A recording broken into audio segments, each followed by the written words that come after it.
my name is Lena Papadopoulos, and I'm here to share some of my thoughts on this month's topic of staying true to you. And really, I could talk about this forever and in so much depth, so I will give you a very abbreviated version of my reflections. Just to give you a little background about myself, I'm a first-generation Greek American who was born and raised in the U.S. in South Carolina. And I also completed my bachelor's there, so I studied sociology. And during that time in undergraduate, I really became involved with the international student community, and so that shifted my interests to travel and intercultural engagement.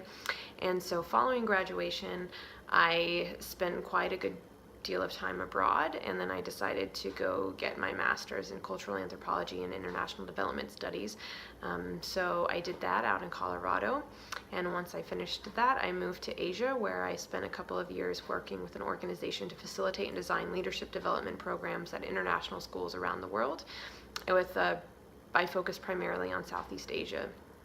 And since then, I have moved to Tallahassee, Florida, and I have been here for close to 3 years now, working at Florida State University, where my job is really to create programs and events for students to learn about different countries and cultures and meet people from all over the world, and really facilitate these opportunities for cultural exchange.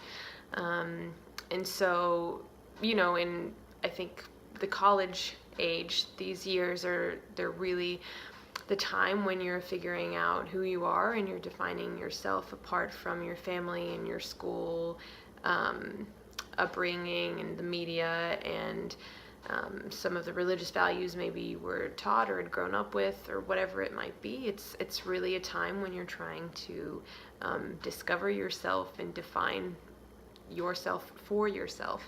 And so it's really probably one of my favorite parts of my job, actually, is just being able to work with people, to mentor them through that process,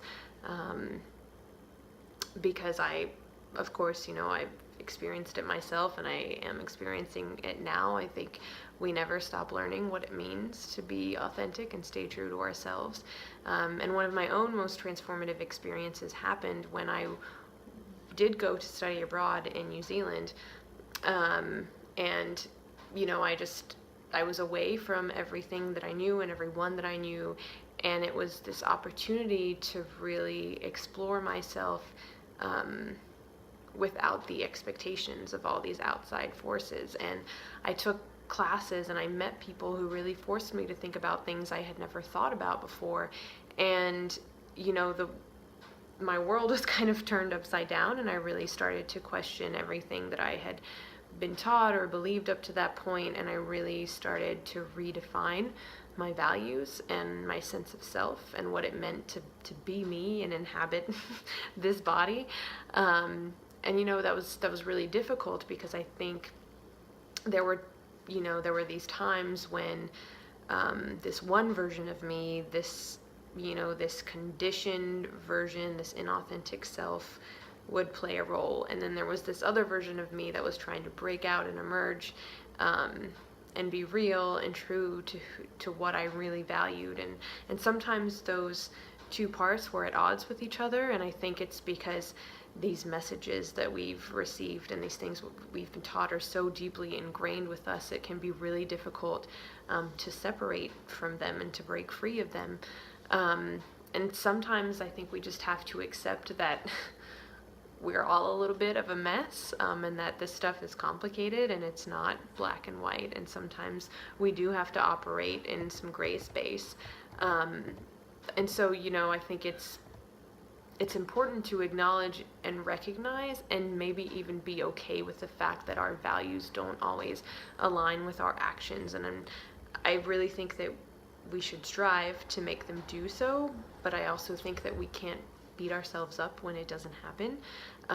So I am a strong advocate for self-love, and I will always promote it, but I am so weak and vulnerable, and I will not always practice it, because there's so much doubt and insecurity in my mind that I carry with me from my past, and sometimes it's really hard to break free of that. I think about the times when we don't make, we make decisions that are not true to ourselves. Those can be really difficult to sit and face, I guess. So I think about this time 3 to 4 years ago when I did that. I made a decision that was completely out of alignment with my values, and it was a pretty significant thing. And wow, it led me into this tailspin of a year-long depression where I just absolutely hated myself because I questioned everything about who I was, and I thought, like, wow, I don't even know who I am. Like, how could I do something so out of line with what I believe in, and what's important to me? And so, that was hard, but I had to really sit with that and work through it and figure out what it meant for me. And recently I had the opportunity again to make a decision, either based on my values or to really cower away from doing and expressing what I thought was right. And so I made the decision to, put my actions and my values in alignment, and it led to an incredibly hard conversation. It led to a heartbreaking separation from a friend that I valued and loved so much, who now refuses to look at me or speak to me. But, I had to stand for my truth, and I had to speak my truth and do what I knew was right for me, even though it was really hard and painful. And so I think it's so important for us to sit and wrestle with what is truly a part of us, what isn't, and to be okay with knowing that it might not always be clear, and that our decisions might not always be easy, because from the time that we're very young, we're given this message that it's not okay for us to be real, and we internalize that message, and we walk around wearing this mask, and we're constantly performing to meet somebody's expectations, and we hide who we truly are for self-preservation, and we make decisions based on fear, and we hide our true feelings from people because we don't want to be rejected, because we're so fearful of the response. And so we are controlled by the fear of response more than we find freedom in expressing our true authentic selves, regardless of how it's received or whether that expression is reciprocated.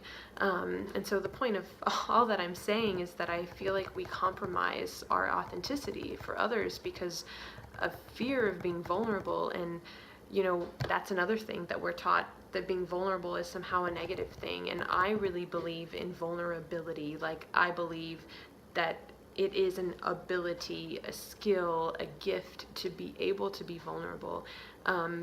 Because in all of our pretending and our mask wearing and our performing, what we are failing to acknowledge is that what is truly normal and what is really real is brokenness and imperfection. And if we simply allowed ourselves to be ourselves, we would not only experience freedom, but we would just see how much we have in common and how we are so not alone in these things that we think of as weaknesses or faults.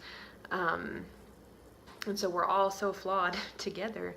And there's always a call to action with these talks. And so my call to action for you is to look into this movement called The Body Is Not an Apology. It's something that I recently learned about, and I totally love it. I just want to share with you what the organization says about itself. The Body Is Not an Apology is an international movement committed to cultivating global radical self-love and body empowerment. We believe that discrimination, social inequality, and injustice are manifestations of our inability to make peace with the body, our own, and others.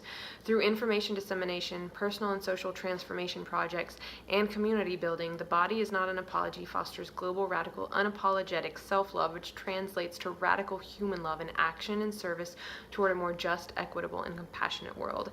And so really what they're fighting and advocating for is for us to do away with all of these messages that we've been given and that we've internalized, and to embrace our authentic selves without apology, unapologetically, to exist in the world as authentic beings and not to apologize for that.